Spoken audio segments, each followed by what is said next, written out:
In the mystical town of Generica, where every brick was laid with a trope, lived Billy McKerrow. Billy wasn't your typical protagonist, despite having a name suspiciously generic enough to be just that. He was acutely aware of his narrative role, the chosen one, destined to defeat the Dark Lord, rescue the princess, and find the mystical artifact of power, all before tea time.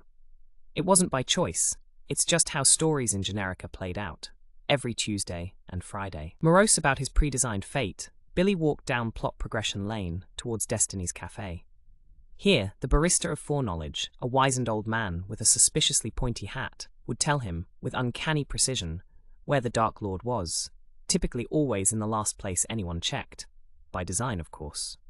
As Billy entered, the barista Greg looked up and sighed. Double espresso, shot of inevitability, sprinkle of looming dread. Billy nodded grimly. Taking his cup, he sat by the window overlooking Prologue Park. Today, the trees were swaying dramatically, a sure sign that the winds of foreshadowing were particularly strong. Sipping the bitter brew, Billy pondered his absurd world. Here, breaking the fourth wall wasn't just common, it was encouraged. Dialogues frequently included footnotes, and it was usual for characters to critique their lack of development or predictable narrative arcs directly to the audience.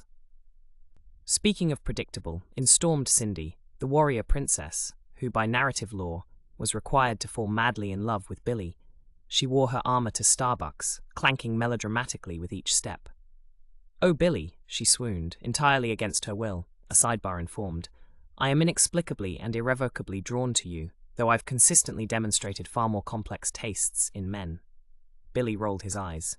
"Yes, Cindy, we're going on an epic quest today.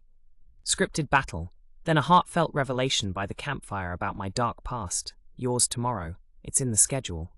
The princess sighed, her feminist ideologies cringing internally. "At least let me lead the battle charge," she negotiated. "Wouldn't have it any other way," Billy agreed, marking a tiny victory against the cliché they lived in. Together, they ventured to the Forest of Fable, encountering exactly 3 minor obstacles, as the prophecy foretold. First, a bridge troll demanding tolls, easily bribed with the plot coin, which Billy found under his bed, the likely place for all important quest items, second only to mysterious old trunks. Second, a riddle by the Sphinx who inexplicably got her own spin-off last fall. The answer was plot armor, a pun neither appreciated. Finally, the Dark Lord's domain loomed before them, a castle that was literally on the nose, complete with storm clouds and an ambience of pending doom. The Dark Lord, obviously, was monologuing from his tower of tyranny, his dialogue box filled with malicious intent and poor metaphors. The battle was a choreographed dance, the moves familiar. Cindy led the charge, script in hand, improvising a bit with a balletic pirouette, her personal rebellion against the rigidity of their world.